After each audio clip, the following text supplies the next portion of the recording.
But then I got to 23 and I had this sort of moment when I realized I was not happy. And would I be okay doing this until the age of 65 and then retiring and then looking back on my life and thinking, yeah, I did something really meaningful and I enjoyed myself? No, I wouldn't feel like that. So I went through a massive life change.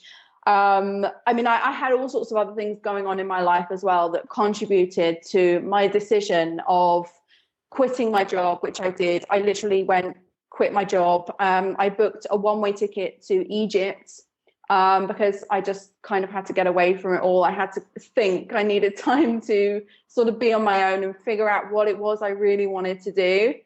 At that point, I had all kinds of people thinking I was crazy. Why are you quitting your job? It's so good. It's so well paid. You get great bonuses. This is like, I don't want to do this anymore. And I sold the house that I was living in at the time, paid off a huge mortgage, which felt great to me, to get rid of that. And I just left. I just left the country. That was the voice of Michelle Dale, who is the CEO and founder of Virtual Miss Friday. And to me, Michelle is a legend. She's somebody who has really inspired me. And she inspired me at a time when I was at a point where I was trying to really figure out my direction with my career, what to do, where to go. I just made a transition and made a career change from recruitment to marketing. And like I said, I was trying to find my direction. And I was actually, this particular interview, I was actually thinking to myself, shall I release the whole interview? Because it's quite a long interview. And it's an interview that I am going to also be releasing as part of the Remote Work Life Summit, but the video version. The reason I decided that I should release the interview is because, like I said, it had a very important impact and effect on my career. So I hope that by releasing it to you now, that it has the similar impact with you to help you to see what's possible. And I say that because, like I said, I was listening to, or I first interviewed Michelle after listening to a podcast by Yaro Starak, who is one of the original, I suppose, lifestyle business creators. And this particular interview, it really helped me to understand what is possible with my life and with my business, with my career. Because, you see lots of so-called gurus online, you see lots of adverts on YouTube of people who are supposedly making seven figures. They roll up in their Ferrari, or they have this background where they're sort of panning around and looking at a beach view and a sunny horizon, all that sort of thing. And you wonder to yourself, how real is this? Is this legitimate? And that was why Michelle was at that particular time so important to me, because she's an example of somebody who has achieved that. She's achieved that through hard work, through dedication, and through understanding herself and the direction that she needed to go in. So, like I said, if you really want to listen to somebody who, like I said, has been there, has done that, has, started and sort of really forged a seven-figure business, then Michelle is the person to listen to. So I hope you enjoy the interview, and I'll see you on the other side. I was living a very, very average life. I'm from the UK. I was living in England, and I left school at 16. So I've been working, from the age of 16. I was working before that. I was really a grafter. I wanted to work. I wanted to earn some money. I was never really a fan of school and traditional education. And I thought to myself, well, the best thing for me is just to try out jobs and see what resonated with me, see what I was good at. So I literally went through job after job after job. From the age of 16 to the age of probably about 18, 19. I was, waitressing, bar work, office work. I had a job in a hospital. I was cleaning. I was even, one of my favorite jobs actually was cleaning surgical instruments in a hospital, because that was really difficult. Yeah. It felt like, being in a real life episode of ER. So it was just like job after job after job. And then I got into a job which was in an office in banking, and it was to do around mortgages and things like that. And the moment for me, I think, when I discovered that maybe I could do something a little bit more than just work a job, and take a paycheck, was when I was working in this mortgage unit. These houses would come in that had been repossessed by the bank, and the prices that they were going and selling for was ridiculous, because all the bank wanted was their money back or whatever was left on the mortgage. So I started to look at properties.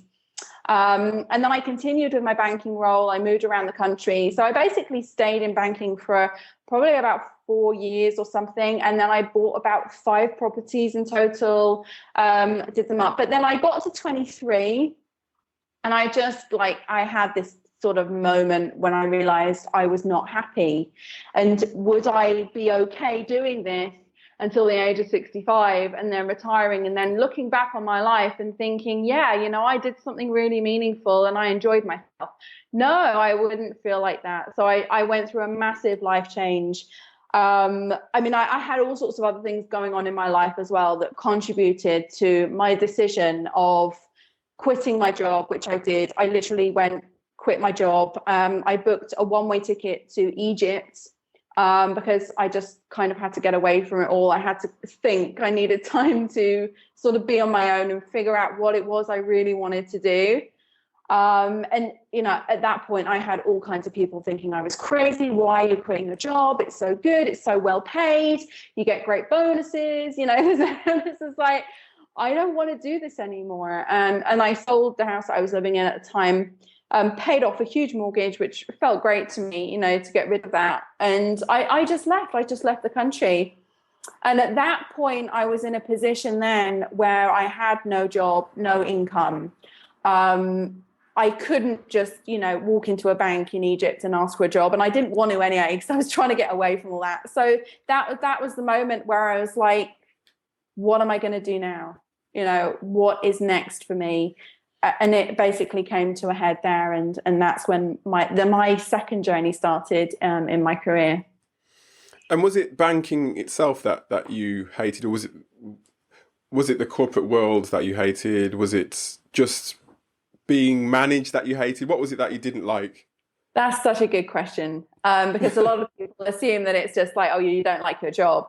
I didn't like being told what to do. I didn't like being told, you can't have Friday afternoon off to go to the dentist because so-and-so's already off that day. I just didn't like the dynamic of the 9 to 5. I was good at it. I conformed. I was always there. I was always working hard. I was always, trying to do the best I could. And that's why I ended up, I think, going through the ranks. But to me, it just felt like going through the motions. It was like obeying. It was obedience. Mm-hmm.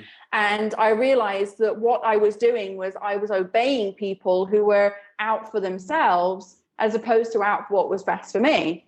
So I thought to myself at that point, you really have to kind of think about what you want in your life, what's best for you. I have absolutely no problem with people going to work, doing the 9 to 5, working shift work, doing whatever, as long as they're happy doing it and they're happy with the people who are employing them, that they're being treated fair, that they're being treated well, that, they feel that, they're part, being employed is like being part of a big family. But if you don't feel that people have got your best interests at heart, that they're human, that they're not following this kind of corporate rule, where everyone has to do the same thing. And if you change that, somebody's going to get upset. I really, really wanted to have a lot more freedom. And it wasn't necessarily banking that I didn't like, although I didn't find it boring. It didn't fill my cup. It wasn't like, oh, yay, I'm going to go and sell some mortgages today or something like that. It just, it was emotion. It was getting up, go to work, take a paycheck, get up, go to work, take a paycheck. It didn't fill my cup. It didn't make me happy. And I needed something that was going to do that. And it was kind of like the whole package. Yeah, and what you're saying there, I spoke to so many people and who, not being happy at work, and there are certain employers out there who, how you described it, where it's basically a carrot and stick sort of regime where they don't necessarily have the best interests of their employees at heart. And you're a great example, as I said, of somebody who's sort of taken upon themselves to then take themselves out of that situation. And you said as well, Michelle, that you wanted to be alone. Essentially, I guess you were reflecting on what you'd done, what you wanted to do. Am I right in saying that when you just took off? Yeah, definitely. I took off to be alone because I thought to myself the whole time that I haven't lived my life for other people or through other people or anything like that. I mean, when I quit school at 16, everyone said, don't do it. That's a big mistake. But I knew instinctually it was the right decision for me to do that. And I don't regret any of it. Even the jobs I hated, the jobs I loved, the jobs that I spent sometimes one day in a job and I was like, no, this is gone. So it taught me a lot about what I wanted out of a job, what made me happy, what I liked, what I didn't like. Because the problem is when someone chooses a career path and that's all they ever do, is that they never know that anything could be any different, that they think that that's work, that's what life is. And for me, I knew that I was much happier in some places than other, in some jobs than other jobs, with some people than other people. So for me, that was a great experience. But, at the end of the day, the most important thing in life, which we forget, is that you have to be happy. And considering that we spend a majority of our day working to earn an income, the most important thing is that you're happy in your work. And for me, I realized that by following people's advice and outside perspectives, oh, you should go into this is a great job, you should go up this ladder, you should apply for this job, and I'm like, well, maybe I should, it's a good prospect. But life isn't about prospects, it's about happiness. And I really had to get away from the prospects and the opportunities and all the things that coming my way, to just think about, what do I want, what's going to make me happy. Yeah, and I interviewed an expert in happiness, doctor. I think he's a doctor or a PhD. I think he is Andy Cope for the Curious Purpose Summit, and he said been doing research for years on happy people in the workplace, people in terms of their happiness. And the statistics out there say that 20% of people are engaged, but he reckons only 2% of that 20% are truly happy at work. So yeah, it's so important that you really seek that happiness in work, because you spend so much time doing it, and if you're not happy, it can really sort of have a knock-on effect to the people around you. But I mean, and then there's a certain amount of I suppose you have to look after yourself in many ways when it comes to that sort of thing. Obviously, you've got to pay bills. But I think one thing that Michelle has done is that she's crafted a business and a lifestyle that suits herself and her family. But if you look at the testimonials on Michelle's website and look at some of the video testimonials, there are testimonials of people whose lives she has changed, and who've moved from being unhappy to being happy. So, it just goes to show how much happiness can have a sort of a knock-on effect to people around you as well. So, Michelle, that's a great story. But then when you were sort of out in Egypt, thinking about what to do next, what steps did you take to actually find, your strength, to find what it was that you wanted to do? Well, this is the thing, when you're out in Egypt and you're like, what do I do now? There's one thing I did know, and I this is how my mindset shifted immediately when I got there, is that I thought to myself, I have to find a career that's going to fit around my life, not my life fit around my career. So that was the most important thing to me at that time. I am going to decide, first of all, how I want my life to be before I even think about how I'm going to earn any money or what I'm going to do.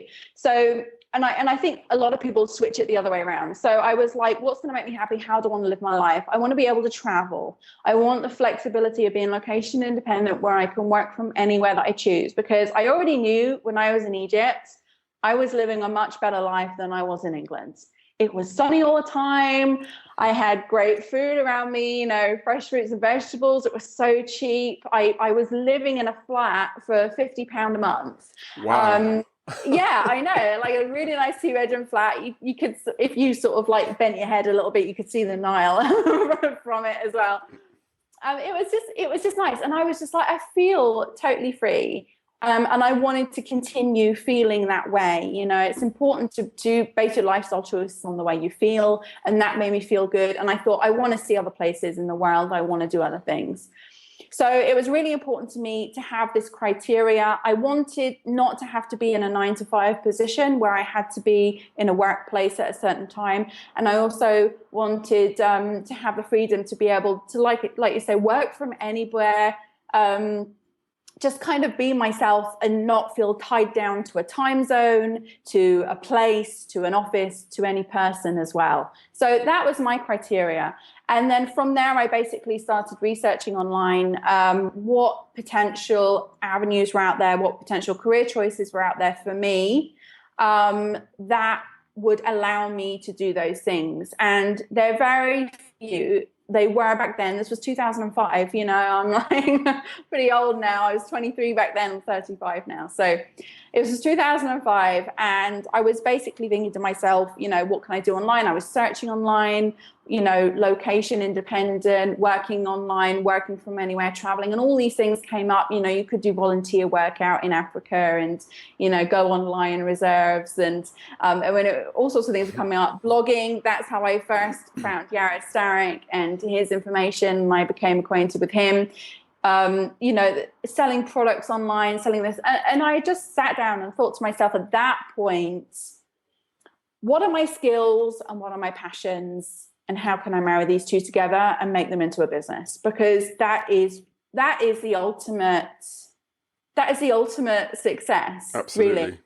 It's to take what skills that you've got, what have I learned over these, you know, X number of years where I've been working in all these different jobs. What did I enjoy out of those? And what can I be passionate about? Because I know that once I start this, you know, I don't want to have to just kind of keep chopping and changing. And, you know, especially when you start a business, I knew I had to start a business because there was no other choice for me at that time to be able to have that kind of freedom. So there was only one solution for me. It was to start a business. I wasn't particularly entrepreneurial, but what I cared about most was the lifestyle that I could make for myself. So it came out that I started the business, and then I thought to myself, right, what could I potentially do? So I started thinking about all my jobs, my past jobs, what was I really good at?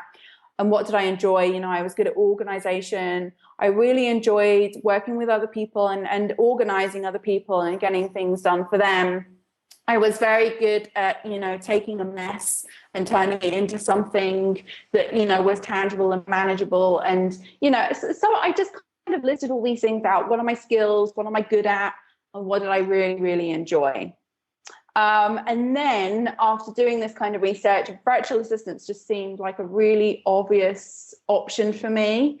Not many people were doing it back then at the time. So it was a case of just getting my head down, figuring out how I was going to do this, what I needed to do to set it all up, you know, and I was completely alone. A lot of people say you got to go and learn from other people, but really all I learned from is entrepreneurs who were working in online businesses. There was nobody out there teaching virtual assistants the way I wanted it to be. So you kind of also have to kind of step outside of your comfort zone sometimes with this and say, well, if just because nobody's done it before, it doesn't mean to say that it's a bad idea. It just means, you know, you have to be the first one. So that's what I did. And I just got my head down. I actually went out and did, you know, as part of my research, I guess, for doing this online, I actually went out and got myself a PA job in a 5-star hotel with the manager. And it was more like a holiday for me because it was, you know, it was a little bit like, you know, I was there to kind of look pretty, I guess, not that I am, but, you know, to kind of be like, oh, we've got the English secretary, you know, here and things like that. So I went to a lot of meetings and I went to a lot of dinners and, you know, I was treated you learn the very ropes. nice. Yeah, I went to a lot of different hotels with my manager, and you know, I was able to live a really good life because I was traveling around and I was just there to kind of help and support him. And for me, the work was a real doddle, but you know, to the previous people that had been in the position, it wasn't. So I just knew then. I just thought, right, this is this is it. This comes so naturally to me. And, you know, it's something I'm really good at, and I really, really enjoyed it. So I basically studied for like 2 years, self-taught myself a whole bunch of things like Photoshop, Dreamweaver. You know, this was back in the days before WordPress and things like that. So I was teaching myself HTML code, how to design. I built my website. You know, I mean, it was a lot of learning. And this is why I say to people consistently, you have to be passionate about this, because you're going to need to sit there sometimes for 14 hours a day just trying to figure something out. And you've got to be okay with that. You know, you can't resent it. If I was sat there in the bank for 14 hours, I'd really resent it. When I was sat in my home or whatever, you know, trying to figure something out for 14 hours, knowing that once I crack this, I'm on the next step, I'm on the next level. You know, you got to be okay with it. Just, you know, get that takeaway, get a bottle of wine, whatever, and just get on with it. Go over it. Yeah, get on with it. So that's basically what I did, and that's how Virtual Miss Friday was born, which was a solo VA business. It was just myself and whatever I could muster up. And again, by the sounds of it, you were building a business really in the background while you were working for the hotel. Were you doing that in sort of tandem then to sort of? Yeah, I was. I mean, I went to work for the hotel because it, like I say, it was a good experience for me to kind of think, well, if I'm going to do this, I want to put myself in this position of, you know, a personal assistant in order to be a virtual assistant, figure out how I'm going to do it there. And then I would just basically start translating everything that I was doing into online, like how I'm going to do this online. How could I do this if he wasn't present with me in the room? How can I do this if I was in another country? Could I still service this person?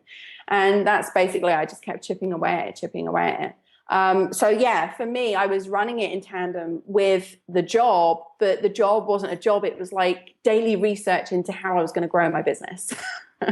Yeah. And I think as much as people say looking for a job is hard work, and it is hard work, especially, well, you did more than that. You were looking for a job that suited you, but you were also looking to actually build a business in the background, and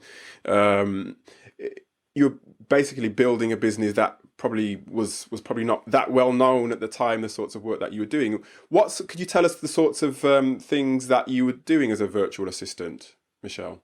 Yeah, sure. Well, it was actually about 6 months. I got through about 6 months of, like, you know, just doing stuff on my own, trying to figure this all out, to the point where I was like, I need a real scenario. And that's when I went out and got the job. So in terms of what I was doing as a virtual assistant, it started off just PA stuff. I mean, it was personal assistant stuff, you know, calendar management, diary management, email management, handling. You know, it was all the kind of things that you would consider like an average personal assistant or an average secretary to do. And that's where I started. And then eventually I kind of went into a few years down the line, when social media came out, because that didn't exist when I started, then I sort of got on the bandwagon there and thought, right, this is something I can also introduce into my business. So I started doing marketing, and then I started doing a lot of people, you know, I built my own website. So a lot of people were saying, your website's really nice. Could you do something like that for me? So then I just started offering website services and design services. And it was just this little me running around trying to do everything. And so for me, once I started expanding my services, that's when I started, you know, really getting into it in terms of building a team and, you know, sort of developing it into what it is today. It didn't happen overnight. Nothing ever does. Because you have to go through this learning curve, particularly if you can't go into something off the bat and say, right, no, I know exactly what I'm doing here. You know, don't be afraid of that. Don't be afraid that you don't know what you're doing, because, you know, okay, so it may take you 5 years instead of 1. It may take you, you know, a little bit longer. You may have more frustrations and challenges, but that will only make you better at it. Because once you have those skills, you just go straight into it. There's no satisfaction in like, oh my God, I grasped this, I'm doing it. There's no momentum building, you know. And really, for me, that the journey was just as important as the end result. Definitely. And it sounds like, I mean, you had your own, and a lot of what I recommend is a lot of what you've done in terms of your career change.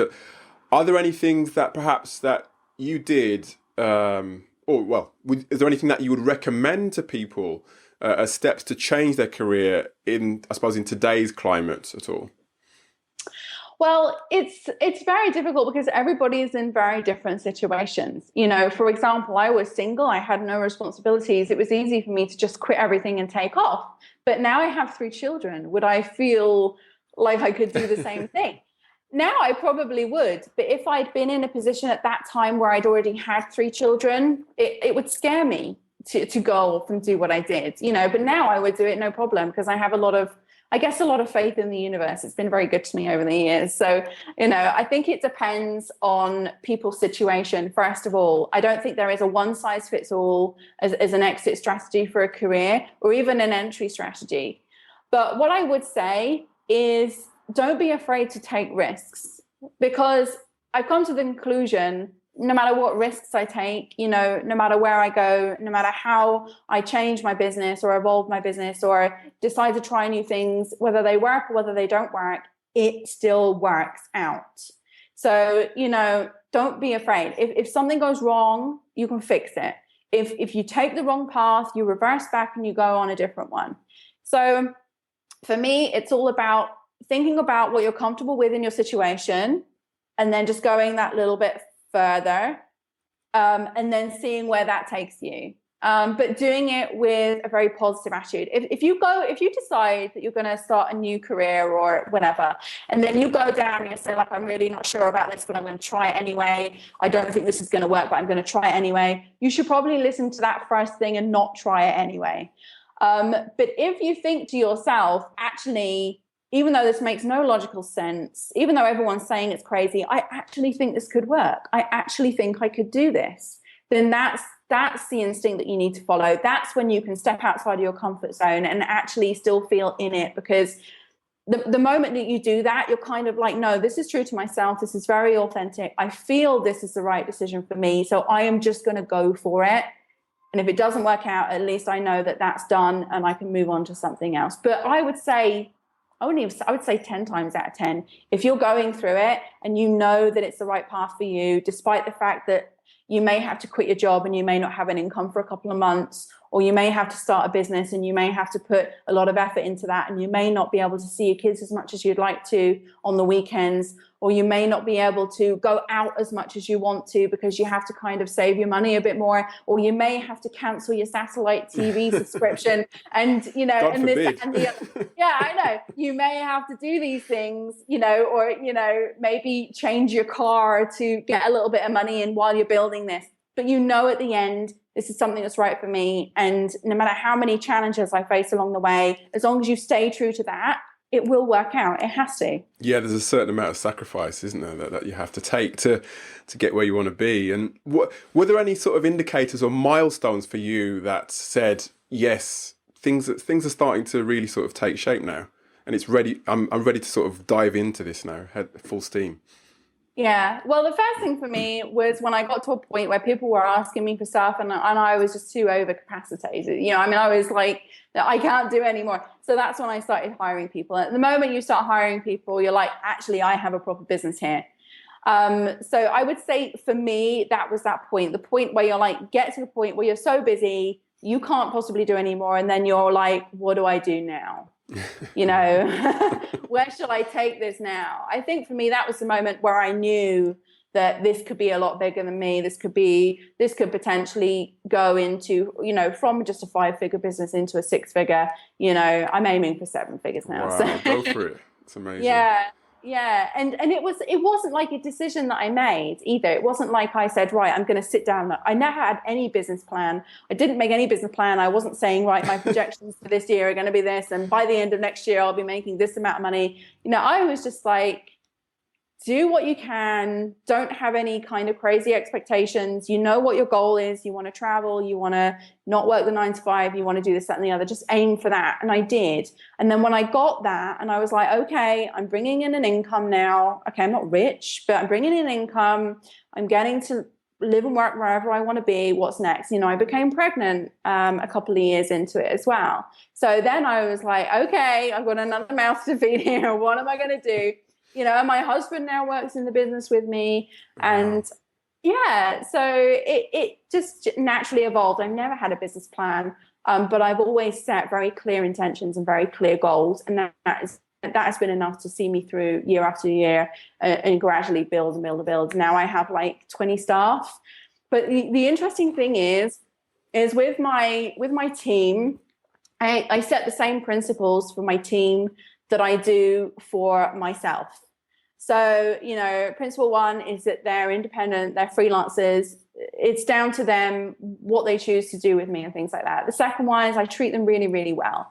The third one is that I don't ever say to them, you have to be here between this hour and this hour, or I need you available at this hour. I've built my business also around the principles that I have in my life. So my business doesn't require anyone to be there between the hours of 9 to 5. It doesn't require even the staff to kind of say to me, oh, can I take this time off? They just say, Michelle, I'm going to go away for a couple of weeks at the end of September or something like that. And I say, fine, no problem. Because I've worked my business around this model that you can make a decent income, you can have a career, and you can even have a team of staff as well that are part of it, that live on those same principles, those same life principles. And everybody's happy. Everybody is just, happy. A lot of people that work for me on my team are also location dependents, digital nomads. Sometimes, I can be like talking to somebody in Haiti, and then the next week they're saying, oh, I'm in Germany now, or, another person's in China, and then they end up in Canada. And I'm like, oh, it's really cool, So I think it's really important as well that, when you get to the point where you say, right, I'm starting to make it now, whatever principles you hold for yourself, make sure that you carry that through when you expand and start working with other people, because it makes me feel good that I'm also giving people the opportunity to live a life that they want to live, with the same freedom and the same principles I'm living my life on. And that's the real beautiful thing about this business and this industry as well. I think that story is just wonderful. And like I said to you before, the happiness that you've created for others is something that is probably the envy of corporate managers, business owners who might be listening to this. And that's based around the fact that you've got your solid set of principles, your values that are embedded within the business, and the values that you hold are also, and the principles that you have are also aligned with the people that you work with. It's just like so many people are raving about that, Michelle, these days. So it's just wonderful. It's just so Anyway, let me not go off tack. I've got my next question here, because you talked about family as well. You've got 3 children. And there's always this question, and I've had this myself. I've got 3 children myself. It's about balancing. How do you balance having a productive, sustainable career with family? How do you do it? Well, it goes back to that same principle of working your career around your lifestyle choices. And as soon as I had kids, I was like, what adjustments do I need to make in my business in order to accommodate my children? Because my business still has to work around my core principles of how I want to live my life and what makes me happy. So I started then thinking about, what could I do to have more time with my kids? Then I started listing out the things that I was doing that didn't require me to physically do them myself. And then I started looking at strategies for outsourcing, strategies for bringing in more profit, so I could have, make more profit on my hourly rate, or more profit on my packages that would allow me to hire other people. And then basically slowly remove myself a little bit more from the business without compromising on any of my business principles as well, in terms of the standards that I set for the service, for the clients, for my team and that type of thing. So it's really, again, it's about backtracking. It's saying, right, I've got these 3 kids now. What needs to happen in my life for me to feel okay about, raising these 3 children? Right, I don't want to work at night anymore. Okay, so what do you do at night? And how can you remove yourself from that? You've got to really kind of be strategic about this and think, right, what needs to happen now at this stage in my life? And then what do I need to do to make these new things happen? And that's basically what I did. I went through a really radical change in my business this last kind of year. where I decided that I wanted to do a lot more traveling with my kids. Traveling with 5 people, is not cheap. So, and you also, once you're there traveling and in these different countries, you want to be able to spend time exploring them and going through them. But I also didn't want to compromise everything I built in the business. So I just switched immediately to only working with late 6 to 7 figure clients. Because I knew that whatever I was offering, I knew I had the team in place. I set up a new kind of model in terms of outsourcing, which I call one sourcing, which makes, which is good for the team. It's good for me. It removes me a little bit more from the business. And it's also much better for the clients as well. So there is a solution out there. You just haven't thought of it yet. And I think that's really important to grasp, that you think, well, I've got 6 kids, I'm never going to be able to continue with what I'm doing. Of course you're not. However, you change and adapt what you're doing to accommodate this lifestyle change. And there is no challenge. There is nothing. I don't care whether you have 10 kids. I don't care whether you only want to work a couple of hours a day, or whatever you want to do. There is a strategy that will get you to where you need to be. It may not be overnight, but you just got to think, what do I need to do now to make this happen? Right. This has to change. What can I do to make that change? I have to do this, that, and the other. Where can I find these people? Where can I get these resources? Do I need to earn more money? Okay. How am I going to do that? So it's simply a case of adapting, and you will adapt.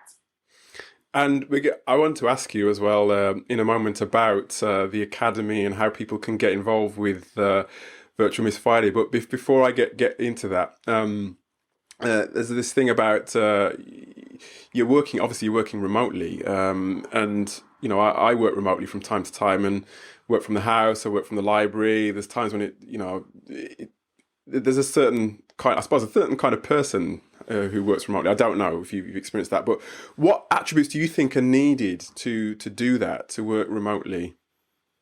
First of all, you have to completely ditch the employee mindset, because you're going to be out there, sitting on a beach or in a cafe, looking at the ocean. You're going to think, oh my God, I'm being lazy. This doesn't work. I'm going to get in trouble for this. Something like that, and you have to completely ditch that. No matter where you are, no matter where you're working remotely, my opinion is the more remote you can work, the more creative you'll be. The more creative you are, the more income you'll make. Okay, so that's a principle I have. I hate it. When I start to sit in my office too long, I start to feel myself slipping back. Like, oh, I've been here ages. I'll just do another hour. And then I'm like, what the hell are you doing? I feel my creativity just kind of dwindling, and I'm starting to feel like I'm in work mode again. I hear you. So yeah, so the best thing that you can do at that point is, if you're starting to feel like, I don't want to be stuck in this office anymore, get out of the office. Doesn't mean to say you have to stop work, and that's the beauty of working online. It's one of the things I find. I say to my kids, come on, let's go down. I'm in Greece at the moment, so we're right by the ocean. I can see the ocean from my house. It's lovely. So my office isn't really a trial being in here. And you see the ocean and the mountains and but sometimes I do want to stop being in my office. So I say, let's go down. There's Wi-Fi down at the beach and things like that. So we just get out, yeah. We go to a swimming pool, we go to a lake, go and sit at a restaurant. My kids play in the playground. I sit there and do some work, and I got my eye on them. I'm not just completely engrossed, but what I tend to do, and this is a really good tip for people, is to organize your tasks based around what you want to do in that day and what you want to do, in that week or whatever. So like I, for example, I sit with myself in the office, and I only do tasks in the office which I absolutely have to do on my desktop computer.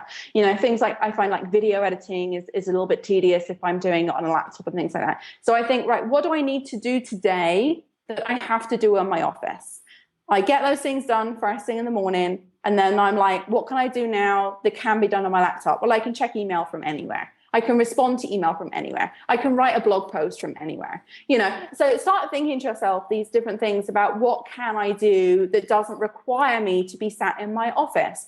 What could I do? So, and then you just make a list of these things, and then you take your laptop and you go out and you just work through them.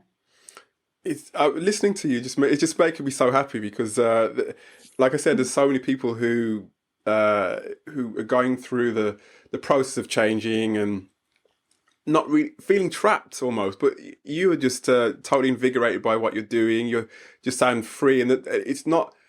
And it just shows that the possibilities are there. That you built a successful business around it. So it's just wonderful. It's great, and you're just putting your skills to the best, using your skills to the best of your ability, or more than your best ability, to build a business.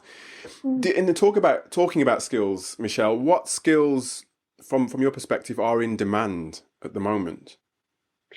Yeah, a lot of people think that businesses have to be built around things that are in demand, and it's true. There are things that I get asked for more than others, but I think what happens is you eventually kind of specialize in something that you're really, really good at. So whether, there's a big demand for one thing, there's going to be a big demand for another thing. It's all a case of about, what you're really good at. You will attract the people into your business that need what you're really, really good at, and what you excel at. Because at the end of the day, there are skills that are in demand, like, for example, social media marketing. Everyone's getting into that now, particularly with the Google thing and the SEO just kind of like all crashing around us a few years back. I would say that, personal assistance is another one. People want to stay organized. They want to have their flights booked. They want, their calendar organized for them. They want their interviews organized. But again, there's another thing where digital products are a big thing right now. More and more people are moving into the kind of self-development space, the teaching, training, coaching space. And what they're doing is that they're actually saying to themselves, right, I don't want to do this one-on-one anymore. Why help one person when I can help multiple people with a course or a program? So digital programs and digital courses are really big at the moment. And along with that comes website development and things like that. So there's pretty much everything there. It's like there's no one thing that is really more in demand than the other when it comes to providing services online. The most important thing when you're thinking about it is, don't think about what can I provide to make the money. Because if you go into this industry, or I think any business, if you go into it thinking to yourself, what's going to make me the money, you will never succeed at that, because you're just doing it for the money. But if you go at it, it's like, how can I make money from this thing that I really want to do? People have come to me and said, I want to be a VA, but I've got no skills. I can't do anything, this, that, and the other. Oh my gosh. And I said, yeah. So I'm like, okay. I said, well, could you learn something? Yeah, but it's going to take me too long and things like that. And so I've got a friend who does transcription, and she has a little course in how to, transcribe. And you go for so many months, you learn how to transcribe. And I said, okay, so now go out and find every single YouTube video blog that you can find and ask everyone if they want their videos transcribed. Okay, you've got a business. Yeah. So that's it. That could keep you going for the rest of your life. Definitely. And it's a big thing now, isn't it? Yeah, transcribing videos into words and audio as well. Yeah. Yeah, and then you build on that. So you say, right, I've done the transcription. Maybe I can turn it into an ebook. Maybe I can start editing it. Maybe I can do it. And it's about learning skill after skill after skill. I have way more skills now than I had 10 years ago. I have way less skills than I'm going to have in 10 years. So it's just a case of building on that and just trying to start from somewhere. It's not about thinking about it and overthinking it. It's about, what can I do right now? What can I do to start? And where are those people that need what I can do? Wonderful. And that's the most rapid way to get going. And as I said, I wanted to ask you about Virtual Miss Friday, because I think there's probably I don't know, there's probably some misguided ideas out there of VAs, and they're all women and they all do certain type of thing. And what can the VAs who work with Virtual Miss Friday expect? The VAs who want to learn how to become VAs with me? Yes. Okay, well, the first thing that they can expect is that I don't teach traditional business. I thought teach traditional business. I'm not into, old school business strategies. I have this membership site where people can have a monthly call with me if they want to, if they've got any questions they want to ask. And I had this call the other day, actually, where this woman was going, right, I've crafted out all these different markets that could potentially use my services, and I could go into this and this and this. And I said, okay, well, which one would you prefer to work with?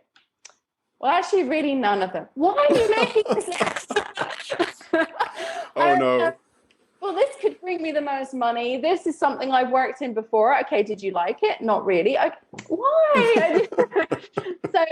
So for me, it's not about traditional business plans. It's not about, looking for niche markets. It's not about looking for this, that, and the other. It's very much heart-centered. It's very much around what's going to make you happy in your life here, and how are we going to build this business around it. So I teach people the skills. I teach people step by step all the things that they need in order to create a virtual assistant business, to develop it, to start developing a team, to start expanding on their services. I teach people, okay, if you want to offer admin, if you want to offer a complete admin package, this is how you do it. This is the systems you need. These are the tools, and this is step by step. You click this. You go here, you do this. Mm-hmm. And that's just the knowledge. That's 20% of it. Okay. So teaching people how to do the business is 20% of it.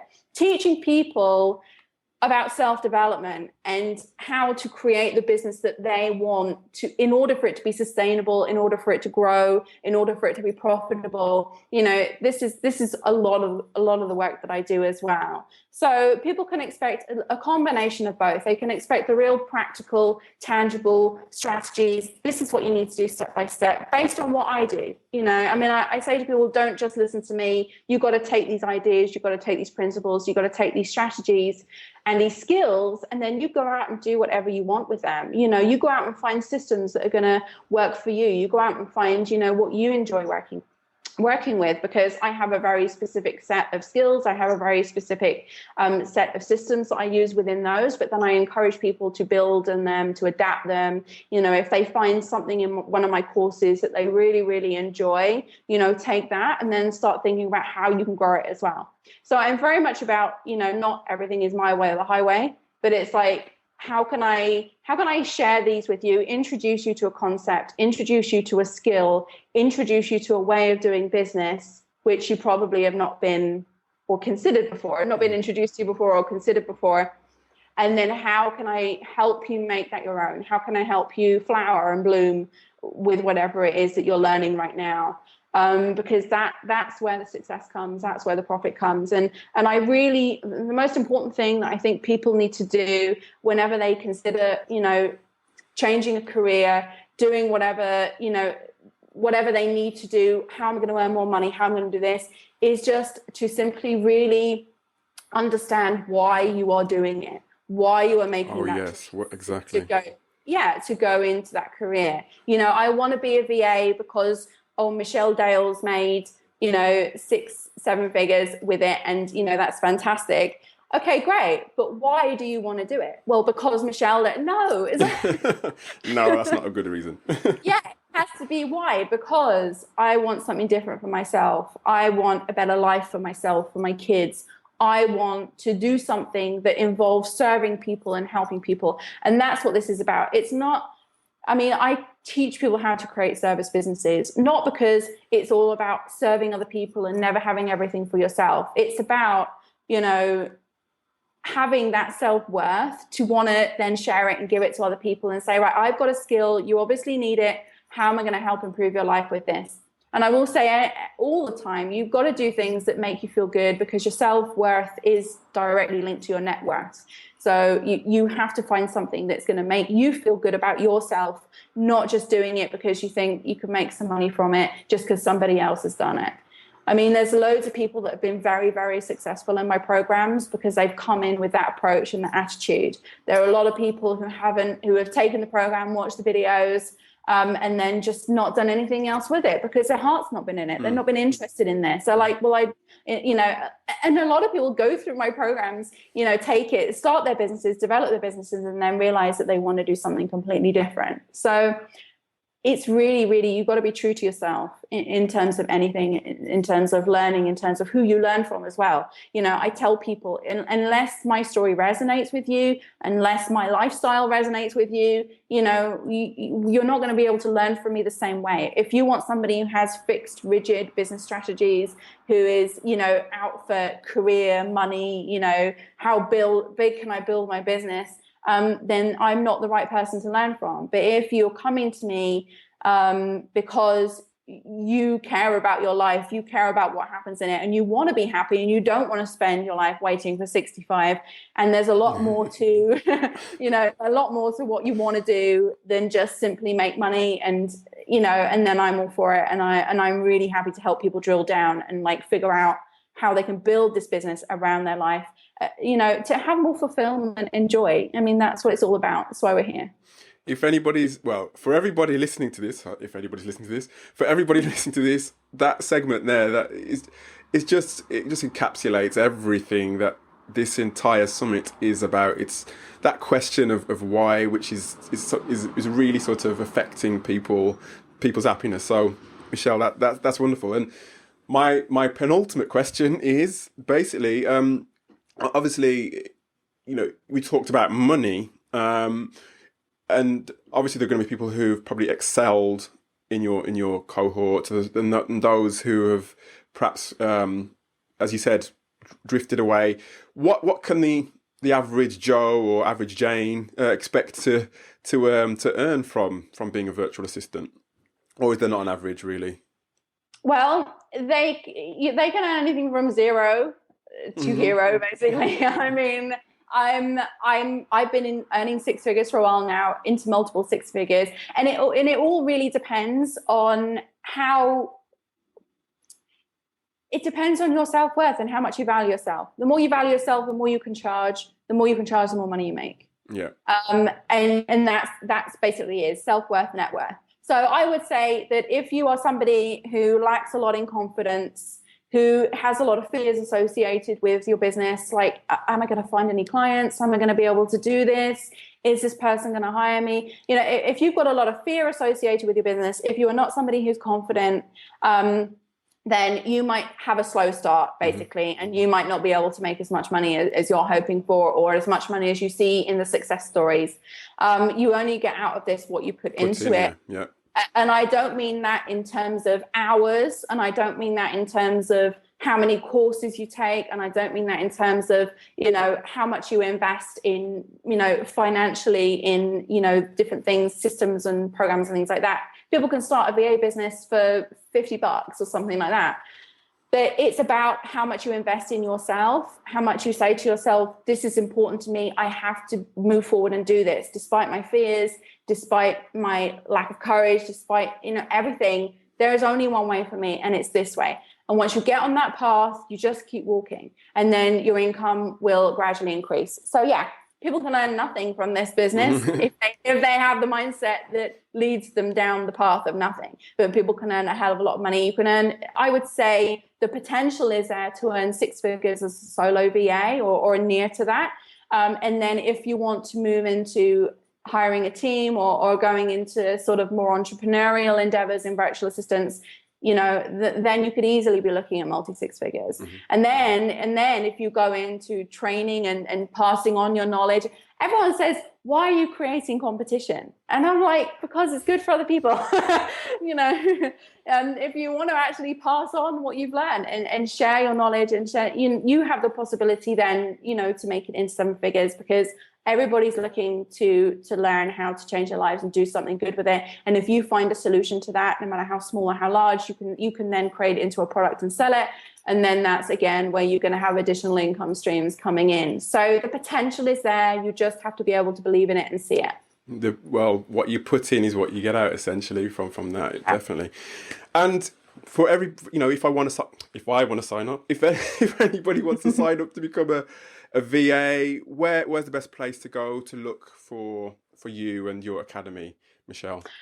Okay, so if you go to virtualmissfriday.com, in the top menu, there is a little place where you can join my academy free.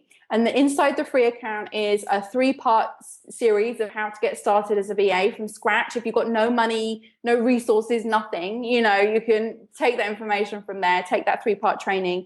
And then there's an interview I do at the end with one of my members or my students, whatever you want to call them, who's gone on to actually, become very, very successful herself, taken it the whole way from 0 to hero, and is selling her own products and things. And she's taken all my programs. So I do an interview with her. It's very inspiring. So join at virtualmissfriday.com, go in the top right, and you'll see where you can join free take that course, look at the information that's available. I do free classes every month, read my blog, that type of thing. Just kind of immerse yourself in this and see if, you and I are right for each other, in terms of if you like my style, you like where I'm going with this and things. And, from there you can move on. You can either start taking some of my paid programs, which basically walk you through start to finish, how to go from nothing to something, how to go from not knowing anything about virtual assistants to then moving on and hiring teams and building the business and things like that. So I would say to anybody, if this does resonate with you, start with the free stuff, and then consider moving on to more paid programs where I can take you through in much more detail. I have a lot more information, it drills down into specifics. I have a lot of mindset things in there as well, which I help people with. So it kind of, the paid programs, which I update them annually. I look through them annually, and updates are free for life. And I would say this industry is changing super fast. So if you're going to invest in anything in virtual assistants, try to invest in something or a program from somebody who does do regular updates, because this is a fast-paced industry and you need to kind of keep up with those.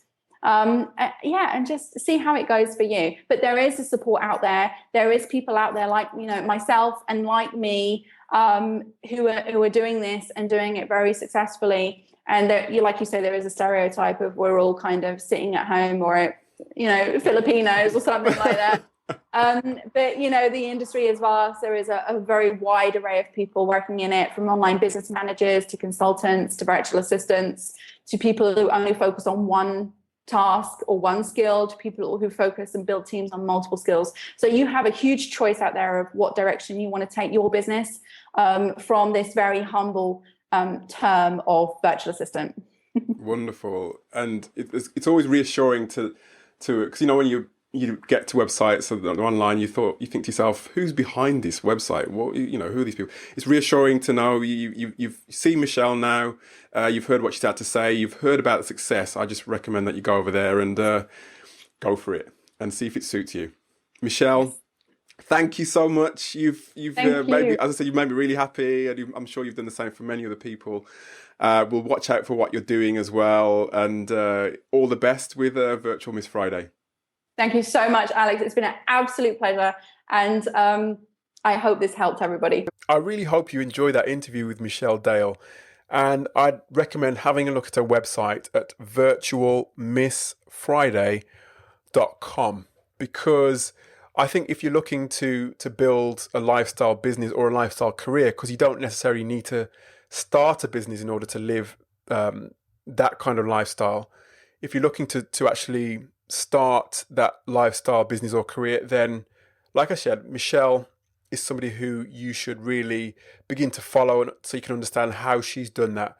But not only that, I'm also hosting a summit from the 1st of April to the 8th of April, where I will be sharing a number of other interviews from successful remote CEOs and people who have built successful businesses themselves, successful careers themselves, as well as coaches as well, who can help you to understand what it takes to make a transition from where you are now to where you want to be. So if you go to remoteworklife.io, you can register for a free ticket for an event which is 100% remote. You won't need to leave the comfort of your desk to attend, and you'll be able to hear from people like Michelle, people like Nick Francis, who's the CEO of Help Scout, Steli Efti, who's the CEO of Close.io, Elaine Pofeld, Aaron Hurst, who is a